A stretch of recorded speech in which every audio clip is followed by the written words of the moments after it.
Hey guys, and welcome back to another World of Tanks video with Majoris239. That's me. This is a review of the Tier 8 Soviet heavy tank, the IS-3. So let's get started. The gun is great. It has an 11-second reload. It has 225 pen, 390 alpha, and it feels really good to use actually, despite having 0.4 accuracy and a 3.4 second aim time. As for the view range is pretty bad. It's the same view range as the IS-350, and the IS wasn't very good at having a lot of view range anyway. It has decent turret traverse. You can definitely stop some light tanks from circling you, which is, to be honest, you shouldn't really let it be a threat, but sometimes it happens. So you can usually stop that with the combined 30 plus the 26, so that is 56 degrees traverse speed, which is pretty good. The armor on the turret itself, if you go hull down and you cover up your hull, it is really good, except for this little weak spot here. This little like plate here, this square plate up here, is really weak and can be overmatched by almost like anything. I think. Oh, what tank was I in? It was something small, like a Cromwell or something, and I was shooting down onto it and just auto-penning because it's so tiny. Matter of fact, the IS-4 has a similar problem. It's not quite as defined. It's a little bit more flat than this, but the IS-4 has the same problem, and I was penning that with my T-54 lightweight, and he didn't know what was going on. So it's a problem that a lot of people don't know about, and they need to be careful of. But yeah, I mean, most of the time you don't really have to worry about it as long as you're trying to utilize the 5 degrees of gun depression, which is kind of a weak point of the tank. But to be honest, 5 degrees isn't that bad, in my opinion. 10 degrees is amazing, but 5 degrees isn't bad. So it's like, yeah. Now 4 degrees like the 12T has, yeah, that's bad. But this has 5, so that's pretty workable. Sometimes people can shoot into a weak spot here, and I don't know if that one's a weak spot. I know that this one is. But to be honest, I'm not sure if it's the actual spot here or the actual commander's hatch. Normal World of Tanks logic would tell me that it's the commander's hatch, but I don't know. It could be the thing. But this one seems to come out further than this one. I'll have to check up on that and put an annotation. As for the armor, the hull armor. The hull armor is actually surprisingly good. It's on paper, it's very thin, 110 millimeters and 90 at the side. So you would think that that's like really meh, because the FCM50T is 120, and that's known for having paper armor. But what makes this tank so unique is that it has a piked nose, and the piked nose, I'm pretty sure this is the first Tier 8 heavy that we see do this, other than the 110, but the 110's a bit different. So the piked nose, what it allows you to do is you don't have to go around angled like this, where you would on like an FCM, because the FCM has like a boxy kind of thing, so it's flat. This, however, if you angle, it actually makes it easier to pen you, because as you angle more, it makes the armor more flat. So you want to keep it. You want to keep your enemies right in front of you and not angle, which I think is great, because it's an advantage and a disadvantage at the same time. When you do this, it's a lot less likely for you to get tracked and damaged with the same shot. But at the same time, though, when you do this, it's really hard to go around corners at full armor capability, as you know, you have to come around the corner at an angle and then turn into them. So you're losing armor when you go around a corner, but it also makes you less likely to get tracked on a head-to-head fight. As for tanks like the FCM, where if you're angling your armor, which you really don't need to in the FCM because it doesn't really have any, it's easy to get tracked because you're angling. So yeah, one weird thing about this tank's hull armor though, is that the lower plate is really I wouldn't really consider it a weak spot, because the way that it's actually angled steeper than the upper plate, and I'm pretty sure it's the same thickness. So while if they're coming over a hill and making that more flat to you, go for it, just shoot it. If they're backing up a little bit and it's angled more towards you, go for it, you can shoot it. Pretty much what you want to do is just shoot the flattest armor to you, which is why if the IS-3 is angled, like if it's downsloped like a tiny bit, so that it's a bit more, so this part's sloped harder and this part is sloped a little bit less, it makes like almost like a perfect triangle. That's like when the IS-3 is the most powerful. However, you also have the 5 degrees gun depression to work with, which is a downside for the pike nose. Yeah, these little tracks here, they actually do add some spaced armor, I'm pretty sure, if I remember correctly. And you can bounce some shots with this, but most of the time that you're bouncing shots from your hull, it's because of the pure armor angle. I think the IS-3 has 110 millimeters of hull armor on paper. However, when it's when you're actually firing at it, it's more like 180 to 190 depending on where you shoot. Now, personally, I like to shoot my IS-3s right here in this little area, right below the left and right cheek of the turret, as you don't have to worry about hitting the tracks. Also, if an IS-3 is angling around a corner like this and they try to side scrape out, which is a big mistake, you can hit them really fast here and then pull back and they can't shoot you. So if you're dueling with a fellow IS-3, you can hit them right here and they'll just be like, oh no, that guy is hacks or something. I don't think I've ever gotten accused of hacking when I did that though. Usually people are just pretty salty. But yeah. As for engine fires, I don't get set on fire a lot, but it's, to be honest, I really don't let people get behind me, so that's cool. Now the side profile. The side profile is kind of large. Well, it's not too big. I mean, if you look at the FCM, for example, which is huge, you can see that the IS-3 is really small compared to it. But what makes this tank's side profile so good is that this strip up here, from this lower, from right above the tracks, right here, and below the turret, this little strip here, that's all spaced armor. Now, generally, when you bounce the side of an IS-3, or you don't do damage to him when you shoot him, it's because you hit this little strip here, and it'll absorb most of the damage, and this is really, really good.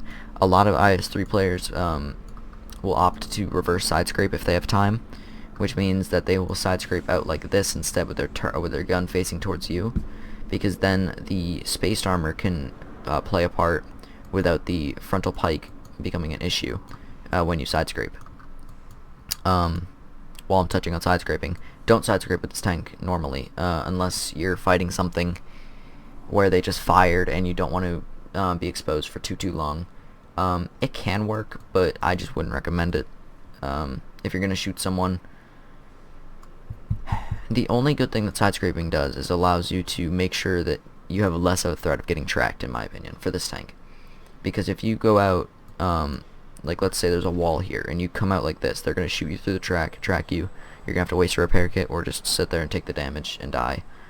Or you can side scrape out, where they're less likely to shoot this because everyone knows what side scraping is, and then you can pop a shot in real quick. But that's like the only thing it's good for. You don't want to do it for actual armor value.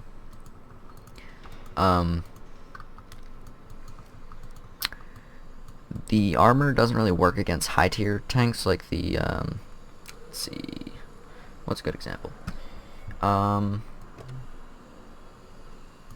T-54s, for example. They can bounce you, but that's because they have low pen guns. Things like the E-50, if I can find my E-50, there it is. Things like the E-50, they won't really have too much trouble penning your upper plate, mainly because they're looking down onto you, like quite drastically, and also because their guns have 210 penetration, if I remember correctly. 220, wow, it's higher than I remember. Okay. Um, so yeah, the armor is actually really good against tier 8s, even some tier 9s. You can bounce some tier 10s, but don't expect it. In a tier 10 game, you kind of want to play more of like a supporty role. Take shots when you can, back off most of the time. Let the bigger tanks take the shots. If you can, flank. It's actually surprisingly good at flanking because the speed's pretty good. Like I already said, the track traverse and the turret traverse together are fairly good, but the track traverse, in my opinion, is pretty below average. Like if you need to change direction or turn around, it will take what is that? 6 seconds. Yeah, 6 seconds to turn completely around, which means it gives it a 12-second circle traverse speed, which is kind of bad. Even though the turret traverse speed is lower, you don't really feel it because you don't need to whip your turret around that much. And with a top speed of 38 kilometers an hour, it can get around the battlefield. You get to that top speed pretty quickly, so you're pretty much either going at 0 or around like 25 to 38, around that area. And I think it's a great tank. Yeah, so I carry 21 AP, 5 APCR, and 2 AG. 2 AG for the resets, 5 APCR for when I'm in a higher tier game and I need to pen like E100s. You can pen with the 225 pen. E75s, you can pen them sometimes. E75 is so stupid. And this is just kind of your multi-purpose round. You really don't need to load too much gold in this. So on that note, let's go ahead and get to the first replay. Alright guys, here's the first replay. So here we are on Cliff. We are at the northern spawn. And let's get into it.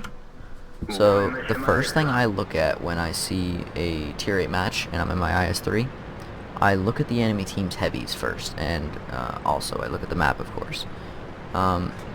So for this map, I know that I have to go the 8-9 line, or maybe if there was a lot more heavies and I wanted to be more careful and they had less mediums, I could also go the 5-6 line.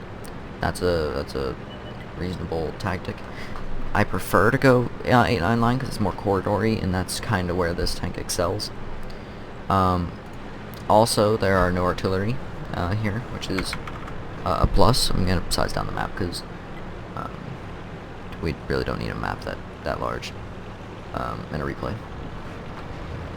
So I see that the E25, the ELC, and what is that? The other E25, probably, are all going hill. That doesn't really bother me. The 8-9 line is kind of harmless, or the lighthouse is kind of harmless to the 8-9 line unless they peek over.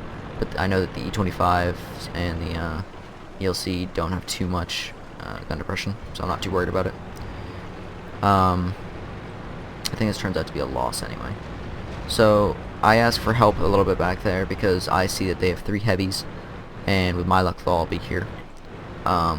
And I don't want to 1v3 tier 8 heavies because that's not cool. So there's the Carnarvon and the FCM. They were in a platoon. I kind of knew that if I saw one, the other one was going to be right behind them. Luckily for me, these guys are really, really inexperienced players, so I can kind of just obliterate them. The Carnarvon wasn't too bad. It was the FCM that was kind of meh. So here I am. I'm just going back and forth, just trading. Well, not really trading. I'm just taking free shots at people. So there's the Carnarvon, the FCM, and the IS-3. They're shooting my allies super Pershing, I think that is. So I'm trying to get the tracking shots on the FCM. I missed that one because I wanted to keep them immobilized for my teammates. However, I missed the shot. That's my fault. But yeah. So I wanted to get the shot into the IS-3 because I know that the IS-3 is a stronger tank. So I aimed past the Carnarvon. It was probably going to be a difficult shot anyway. And I planted right into the upper plate of the IS-3. But like I said, he's angling it a bit funny, so I can do that. So I move up a bit aggressively, which might have been a misplay, but I took one shot from the Carnarvon. They're still not worrying about me, except for the IS-3. So I put another shot into the Carnarvon's turret cheek. That Centurion Action X turret's really weird. I haven't actually gotten a chance to fight with it too much, or fight against it too much. So it's really tricky for me to find out where the weak spots are. So I quickly check behind me to make sure that I still have allies here, because I want to make sure I have allies. And then all of a sudden a stock tiger appears, so I just say, okay, I'm just going to take a shot at him. But I bounce him, stock tiger, with an IS-3. Okay. RNG will do what RNG does.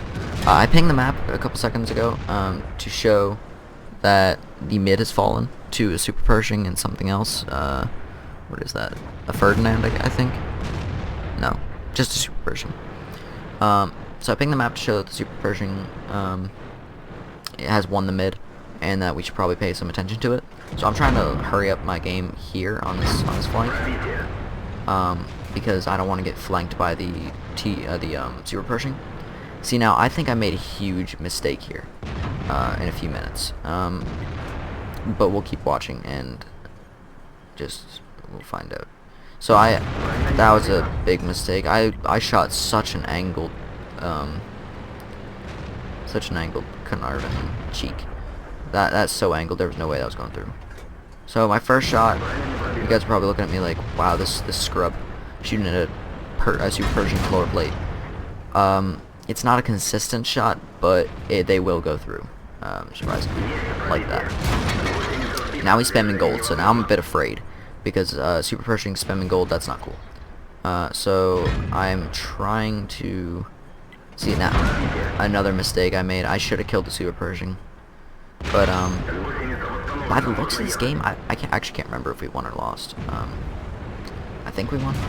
So I see that I need to kill the Super Pershing, so I just shoot him right in the track, and that was kind of a good play and kind of a bad play. I needed to kill the Super Pershing for my allies, but yeah, I was hoping I was gonna bounce him. I didn't.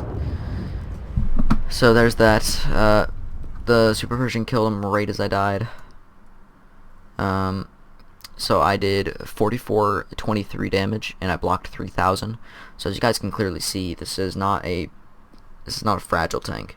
If you angle it correctly, which I was even over angling a bit, because I was trying to just trade and get in and out, it can bounce quite a bit of damage, given that your opponents are a bit sloppy with their shots, and pretty much the quicker you are, the better you'll be in it. So let's go ahead and take a look at the next replay. Alrighty guys, here's the next replay. We are on Tundra. This is I'm gonna cheat a little bit here. The north spawn.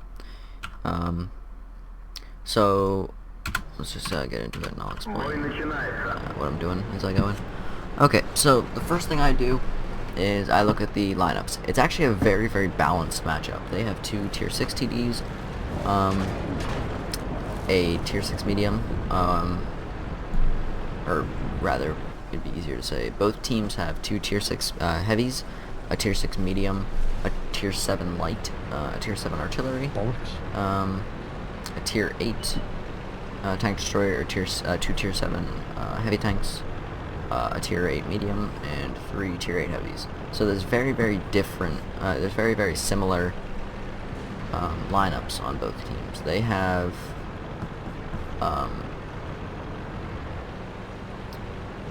an extra tier 6 tank destroyer, while we have an extra tier 7 tank destroyer. So that pretty much they have an extra tier 6, while we have an extra tier 7. It's kind of unbalanced in that point, but so yeah, first things first, we see that the Bulldog has killed our KV-85 already, but let's worry about our side of the map. Like I said, the IS-3 is very weak when angled towards your foe. So here, I'm just gonna pause it right here. So here you can see that I'm aiming right below his turret. You can see the tracks. I wish I could highlight it, but I can't. Wait. Yes, I can. There we go. So you can see the tracks here, but I'm aiming away from that. I'm aiming here because this is the point that you're not going to have too much spaced armor there, and it's also very flat to me currently. He is angling it upwards a little bit because he's going uphill, but it shouldn't be that big of a deal. So I just plant it right in there. And I have a tiger behind me, but I'm not really depending on him for anything.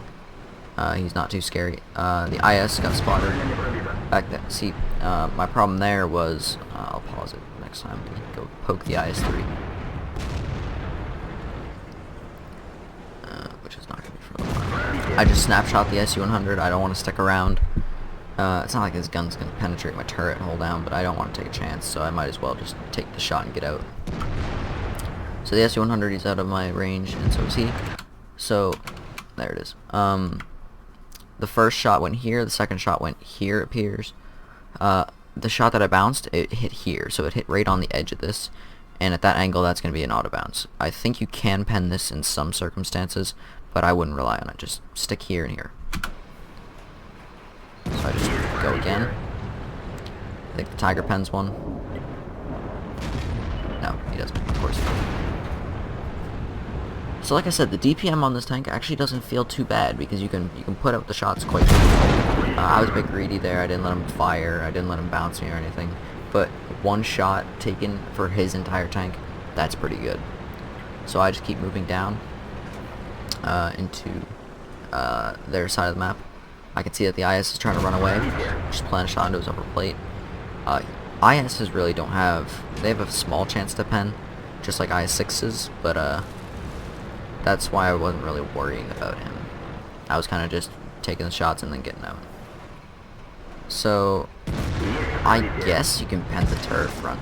I wouldn't really depend on it. I wouldn't really depend on penning any tank's turret front unless it's someone like an E50 or an E50M. I try to snipe the T-29 there. That'll come back to bite me. I underestimated him. That's fine.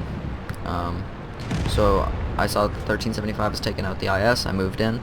Shit. Let's take a quick look at the map. So we can see, size it up for you guys. Alright, real big. So we can see that our FCM is alone on the hill against 4 to 5 tanks I can't see. I think that's 5 because there's a number, there's KV-85, M6, Pershing, and there's a 4 here. So I think there's something else here. Yeah, it's T-34. Okay. So there's 5 tanks up here against the 1 FCM, the sniping IS for some reason, and the AC-48 who's not really doing anything. He might be sniping this guy though. And then we have all these guys in their base. So we have to be very careful here because we're moving into me and the 1375 as well as the Tiger. We are moving into at least 4 enemy vehicles, assuming that the Sherman Jumbo, the Yak Panther 2, and the M12, which are on the 7 line, do not come back. But I kind of usually assume the worst. It can help me, but it can also hurt me quite a bit, because I assume that they're all just waiting for me, and then they turn out to be on the other side of the map when I could have made a push. But you can't see their map, so it's fine. So we can see that they have a lot of tanks here, so I need to be very careful moving in here. Size down this map again. So far we're actually doing fairly good on the map. As you can see up here, we're winning in hit points by about 800. 828. So what I need to do right now is I need to take out this IS-6. He's a top tier heavy, and the armor. Thanks, Tiger. This man dies in the worst spot possible. Shame. So I just take the shot into his side. I know he was gonna back off and get into cover. There in a minute. So I just take the shot, and I'm getting ready to do it again. Just put another one in there. I see that he's firing gold. That is, it's not necessarily a problem, but I need to be careful about it. I need to know that trading with him is going to be very dangerous. So here I pop shot right into the back of the T-29. That was a misplay. I should have not pulled forward directly, and I should have started falling back a lot sooner. But I try to pull off another shot into the IS-6, which I think I rush, and I don't get it, because that angle was never going to pen. So now I'm 1v3. The Sherman's coming up, the T-29's still there. This is so that triggered me extra hard. 390 health, and I low roll. That's stupid. If I would have normal rolled, I think I might have been able to win this engagement. So I track him. That's the first thing I do. I know that I need to track him. Unfortunately, he has 10 degrees of gun depression because he's American and reasons, and also he repaired his tracks. Okay.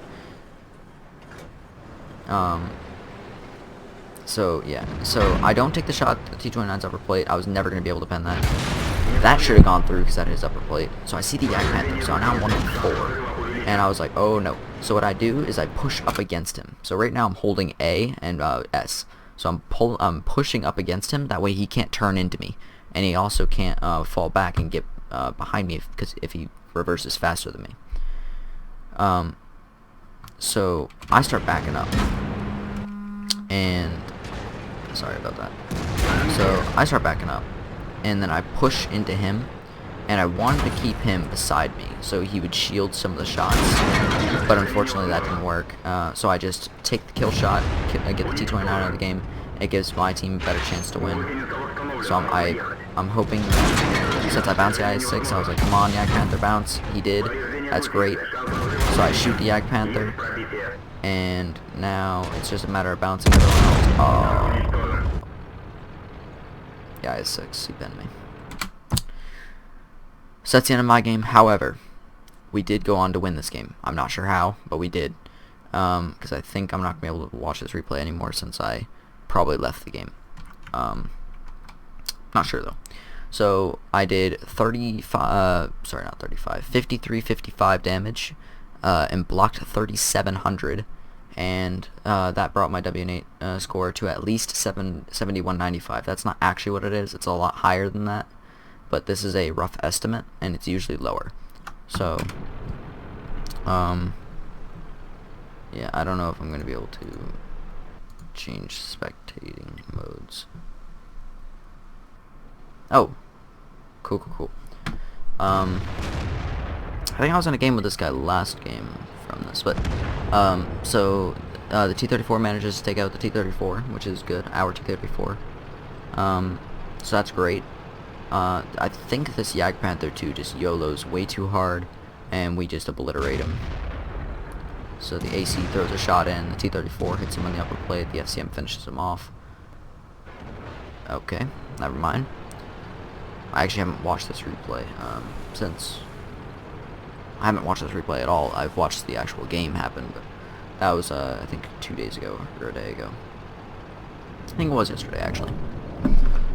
So the FCM, he's doing a pretty good job here. What I would suggest he would do, though, instead of... well, he's actually doing the right thing. A bit kind of wonky driving, but... See, I think he's a bit confused. Because he sees the Yak Panther there, and he starts backing up, but the Yak Panther's not there. So I think he's a bit confused. The IS-3 over there, I don't even know what he's doing. Yeah, the FCM bounces him somehow. And the AC and the T-34 are on their way to help. The IS-3 starts turning around for the AC. The AC says, nope, get out. You're not allowed here, friend. From there, now the game's kind of decided. We still have 3 tier 8s out of our 5. They have none. And their only tank that left is the M4A3E2 Sherman Jumbo with a derp gun. And they have an artillery. But, you know, artillery is a tank, apparently. It's not. It's a gun on a cart, but, you know, whatever. So the FCM, he sneaks up on the artillery, because the FCM is sneaky like that. The artillery misses a shot because, skill. And then the FCM finishes him off. So, that was that. Alright, let's go back into the garage for like another 20 minutes, because I can't stay in the garage for less than 10 minutes, and let's discuss this tank. Alright guys, so I'm going to try to make this fast because I don't really like having to watch really long tank reviews myself. Unfortunately, it's really hard to avoid when there's so many stats to go through. So, first off, I think the IS-3 is a great tank. If you haven't gotten it, I would suggest you do. It's a very fun tank. it's really it'll behave for newer players to the game because of the pike nose. You don't have to angle. However, you do have to respect that the gun is not perfectly accurate. While it is actually fairly good, but it's not perfectly accurate. Also, side scraping is a bit tough, so if people tell you that side scraping is great, it's going to be a little bit tough. Yeah, I think it is a fairly friendly, beginner-friendly tank. But it's really good when you have someone who actually knows the game play it. Because when I see a lot of upper tier players, pro players for example, play this tank, they do incredibly well in it, have 3 marks of excellence in it, and do very well.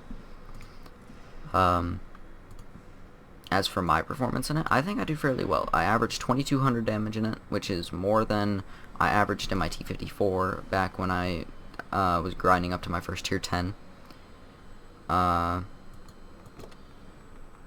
So I'm doing fairly well in it, and I'm really happy with it. At first I was a bit skeptical because I didn't think the gun was gonna be too fantastic, and my first couple games in it, the armor wasn't really behaving, so I was a bit skeptical. But I'm really happy I picked up this tank, and I'm really happy that I ground through the IS, even though the IS wasn't nearly as bad as I thought it was going to be. By the way, I 2-marked it. I don't know. I would, like I said, I would definitely recommend the IS-3 to any player. Really, it is so good, like a universal tank. I have a 58% win rate in it. After 77 battles, I've gotten the mark up to 80.34%. Keep in mind that it only considers the last 100 battles, so within my last 77 battles, I've done better than 80.34% of people's games, which is really, really good. I try to keep it above my games played as long as I can. My Scode is a good example of this. 59 battles, 75%. My 12T, 52 battles, 72%. My lightweight, not so much, because I'm not very good in that, but whatever. So yeah, I think I do have purple stats in this. I can check quickly. Let me do that. Alright, I just checked quickly, guys. I do have purple stats in this. I average 2208 damage, so you can see it is as of it's recent, and over those 77 battles, I have an average WN8 of 3,189 in the tank, which is actually my, what is that, 7th highest, 6th highest, 7th. But one of them I'm not going to count because that was one game and it was in a tier 2, so yeah, I'm not going to count that. So yeah, it's my 6th best tank that I perform in over a the kind of smaller size of battles. So yeah, I hope you guys enjoyed my review of the IS-3, and hopefully it helped you guys either improve your play or inspire you to get the IS-3, or maybe it's that little extra push to grind through the IS. If you don't like it, I didn't like it when I first got it, but as you can see, I significantly improved since the last time I played it, and I got the mark up to 89.52 within about 30 to 40 battles, as well as getting that monstrous 5.9 thousand damage game. Yeah, if you guys have any specific tank that you want to see in my garage here, you can pause to see. These are all the tanks I have currently. If there's any review you want to see on any of these tanks, preferably if they have a mark, or not a mark, if they have 2 marks or close to 2 marks or anything like that, I can try to help you out.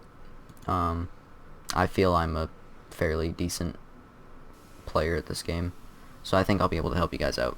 The only tank I'm really not willing to help on is the lightweight, because I am not very good in this thing. I just got it yesterday, and I'm still trying to learn myself. So again, thanks you guys for watching, and stay tuned for my next tank review.